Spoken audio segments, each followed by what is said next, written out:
So you hear that phrase on the news, bear market, and I bet you can feel that little knot form in your stomach, right? It's a term that's loaded with anxiety, for sure. But, understanding what it actually is, that's the first step to figuring out how to handle it. So today, that's exactly what we're going to do. We're going to break it all down. Here's the game plan. First, we'll get straight to the point. What even is a bear market?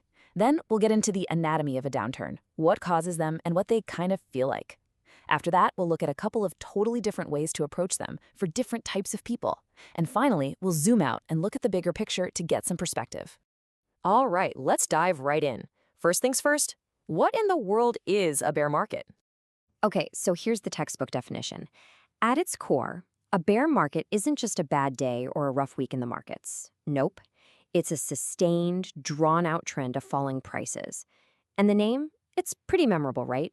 It comes from the way a bear attacks. It swipes its paws downward. It's the total opposite of a bull market, where a bull thrusts its horns up, which, symbolizes prices going up.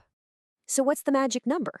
Well, generally speaking, that drop of 20% or more from the recent highs, that's the technical trigger, that's the line in the sand that makes everyone in the financial world go, okay, we're officially in a bear market. So what actually kicks these downturns off? And what do they feel like while they're happening? Let's dig into the anatomy of a bear market. This is the million-dollar question, isn't it? What really gets the ball rolling on a bear market? Well, turns out it's almost never just one single thing.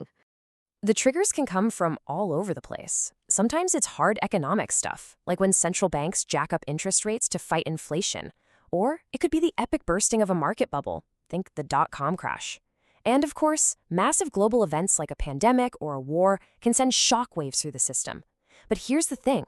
All these different roads, they usually lead to the same place, a serious drop in investor confidence, and this powerful, overwhelming feeling of pessimism. Bear markets tend to follow a pretty clear psychological script. Phase one is at the peak, when everyone's feeling great, but a few smart investors quietly start to sell. Then comes phase two, the sharp fall.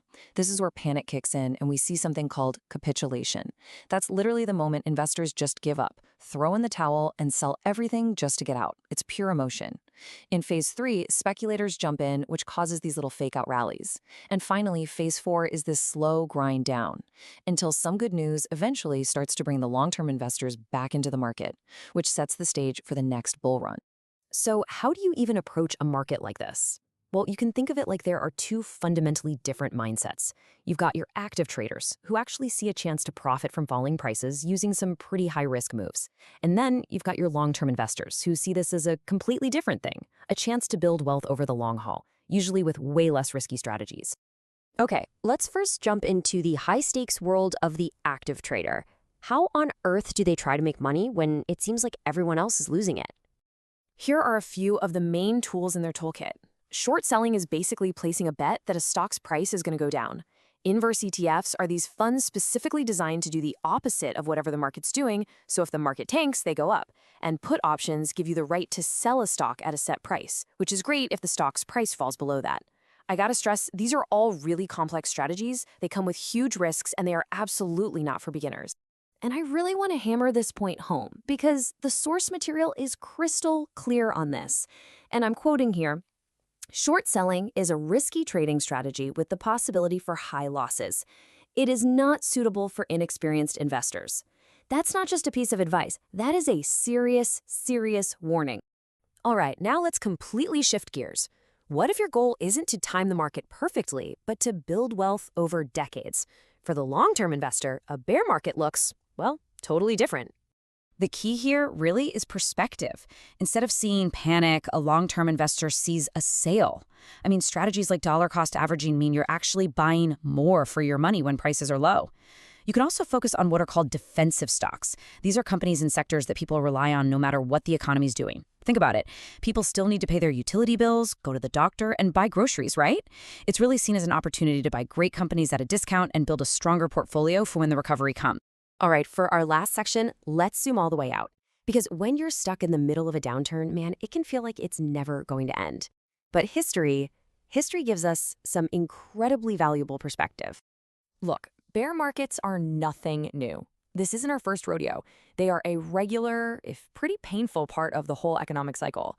From the Great Depression to the dot-com bust, the 2008 financial crisis, and that crazy sharp downturn in 2020, we've seen this exact pattern play out over and over again. Now, here's a really fascinating number. If you look at all the bear markets since 1929, the average length has been about 9.5 months. Now, of course, every single one is different, but that average, it's a powerful reminder that these things don't last forever. But here's the other side of that coin, and this is maybe the most important part. While those bear markets average less than a year, the bull markets that come after them, those periods of growth, have historically lasted much, much longer. For any long-term investor, that is just a crucial piece of context. The comeback tends to be way more powerful than the downturn was. One last little piece of context for you. Does a bear market automatically mean we're in a recession? Well, not necessarily. Since 1928, just a little over half of all bear markets have happened at the same time as a recession. So while they're definitely linked, a down market doesn't always mean the entire economy is shrinking. So at the end of the day, we're left with this big question. Is a bear market a threat, or is it an opportunity? And as we've seen, the answer really isn't that simple. It really all depends on your timeline, your strategy, and maybe most importantly, your perspective. It really challenges you to decide, are you playing the short game, or are you in it for the long game? Thank you for watching. If you got something from this, please like the video and support the channel by clicking on the subscribe button. That really helps us. Thanks again.